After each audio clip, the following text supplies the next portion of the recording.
Hello बच्चों। सो इस video में हम लोग करने वाले हैं class 9th new book chapter number 1 orienting yourself the use of coordinate की एंड ऑफ चैप्टर एक्सरसाइज। और यहाँ हम लोग करने वाले हैं क्वेश्चन नंबर 2। सो यहाँ क्वेश्चन नंबर 2 में हमें दिया गया है कि point W has x coordinate equal to -5 and can you predict the coordinate of point H which is on the line through W parallel to the y-axis and which coordinates can H lie in? So now यहाँ पर हमें question में जो है पूछा गया है कि एक पॉइंट W है जो कि एक x कोऑर्डिनेट के इक्वल है -5 के, और बोला गया है कि बताएं कि पॉइंट H के कोऑर्डिनेट क्या होंगे जो कि आपके W के पैरेलल लाइन पर ही लाई करेंगे y एक्सिस पर। और इसी के साथ में एक अलग से क्वेश्चन ऐड कर दिया है कि ये जो H है ये किस क्वाड्रेंट में लाई करेगा। So before moving to solve this question हम लोग क्या करेंगे कि एक कार्टेशियन प्लेन जो है वो ड्रॉ करेंगे ना। यहाँ हम लोगों ने कार्टेशियन प्लेन ड्रॉ कर लिया है जिसमें मैंने 4 क्वाड्रेंट्स को रिप्रेजेंट किया है, फर्स्ट, सेकंड, थर्ड और फोर्थ। नाउ यहाँ पर पहले हम लोग क्या करेंगे कि देखेंगे कि ये जो पॉइंट W है ये कहाँ पर लाई कर रहा है x एक्सिस पे। ठीक है, सो फर्स्ट ऑफ ऑल मैं क्या करने वाला हूँ कि मैं जो है x इक्वल्स टू -5 जो कि मेरा पॉइंट W है उसको इस कार्टेशियन प्लेन पे जो है वो रिप्रेजेंट करूँगा। सो जैसे कि आप इस प्लेन पे देख पा रहे हैं मैंने यहाँ x इक्वल -5 को प्लॉट कर दिया है या आप कहें तो रिप्रेजेंट कर दिया है। नाउ मेरे को फाइंड आउट करना है कि पॉइंट H कहाँ लाई करेगा।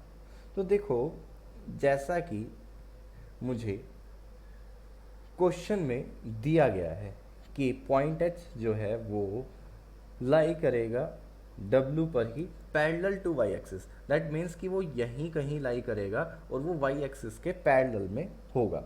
ठीक है, सो मैं कह सकता हूँ कि पॉइंट H जो है वो सेम इस ग्रीन लाइन पर कहीं पे लाई करेगा। सो इसके लिए अब हमें क्या है कि मेरे को जो है कोऑर्डिनेट्स प्रेडिक्ट करने पड़ेंगे। ठीक है, सो यहाँ जैसा कि आप देख पा रहे हैं तो यहाँ एक चीज़ तो जो है वो पहले से ही हमें दे दिया गया है, तो ये प्री डिफाइंड आप बोल सकते हो कि x के जो कोऑर्डिनेट हैं, जो x कोऑर्डिनेट है, ठीक है बच्चों, वो हमेशा क्या होगा, वो 5 के इक्वल होगा। ओके, और y कोऑर्डिनेट जो है, जो हमारे y कोऑर्डिनेट हैं वो आपके कोई भी वैल्यू हो सकती है, बट या तो वो पॉजिटिव होगी या फिर वो नेगेटिव होगी। ठीक है, सो मैं ऐसे कह सकता हूं अगर मेरे से कोई पूछे कि बताओ फिर आपके H के कोऑर्डिनेट क्या होंगे, सो मैं इसको इस तरह से बोल सकता हूं कि जो मेरे कोऑर्डिनेट हैं ऑफ H वो मेरा -5 y होगा। अब यहाँ y के केस में वो y की कोई भी वैल्यू हो सकती है और वो पॉजिटिव भी हो सकती है और या फिर वो नेगेटिव भी हो सकती है। ठीक है, तो ये तो बात हुई हमारी फर्स्ट पार्ट के क्वेश्चन में जो हमसे पूछा गया। अब नेक्स्ट पार्ट में हमसे पूछा गया है कि विच quadrant can H lie in. That means कि हमें ये भी बताना है कि H जो है किस क्वाड्रेंट में लाई करेगा। सो नाउ देखो, अगर आप सब नोटिस करें तो यहाँ हमारे जो कोऑर्डिनेट हैं H के वो -5 और y है। सो इसका मतलब क्या है कि यहाँ x के कोऑर्डिनेट मेरे फिक्स हैं और y के कोऑर्डिनेट या तो पॉजिटिव होगा या नेगेटिव होगा। सो देखो, अगर y का जो कोऑर्डिनेट है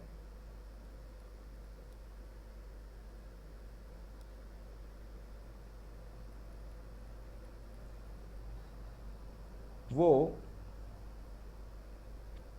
पॉजिटिव हुआ, ठीक है, मतलब क्या है कि यहाँ पर जो y है वो h के लिए पॉजिटिव हुआ, मैं इसको ऐसे बोल सकता हूँ कि ये पॉजिटिव हुआ, देन इस केस में कहाँ लाई करेगा, ये लाई करेगा मेरा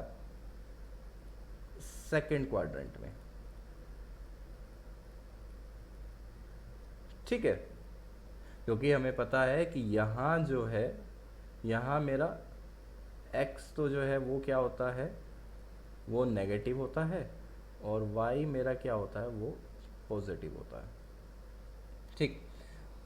वहीं एक और केस बनता है कि अगर मेरा y का जो कोऑर्डिनेट है वो नेगेटिव है, देन उस केस में कहाँ पे हमारा ये जो है h लाई करेगा, वो करेगा मेरा थर्ड क्वाड्रेंट में, ठीक, क्योंकि थर्ड क्वाड्रेंट में मेरा x भी जो है वो क्या होता है, वो नेगेटिव होता है, और y भी मेरा जो है वो नेगेटिव होता है, ठीक है। सो ये होगा इस क्वेश्चन का सॉल्यूशन। चलो चलते चलते एक जो है रिवीजन और कर लेते हैं। अच्छा, फर्स्ट कोऑर्डिनेट में अगर मैं पूछूं तो फर्स्ट कोऑर्डिनेट में क्या होता है, फर्स्ट कोऑर्डिनेट में मेरे x की वैल्यू भी क्या होगी, पॉजिटिव होगी, और y की वैल्यू भी क्या होगी, वो नेगेटिव होगी। इसी के साथ साथ अगर मैं फोर्थ कोऑर्डिनेट की बात करूं, सो x की वैल्यू यहाँ क्या होगी और y की वैल्यू यहाँ क्या होगी, ये आप जो है कमेंट में ज़रूर बताइए, ठीक है। आई होप, मुझे लगता है कि आपको कंसेप्ट समझ में आया होगा। अगर वीडियो अच्छी लगी हो तो वीडियो को लाइक ज़रूर कीजिएगा और शेयर और सब्सक्राइब ज़रूर कीजिएगा।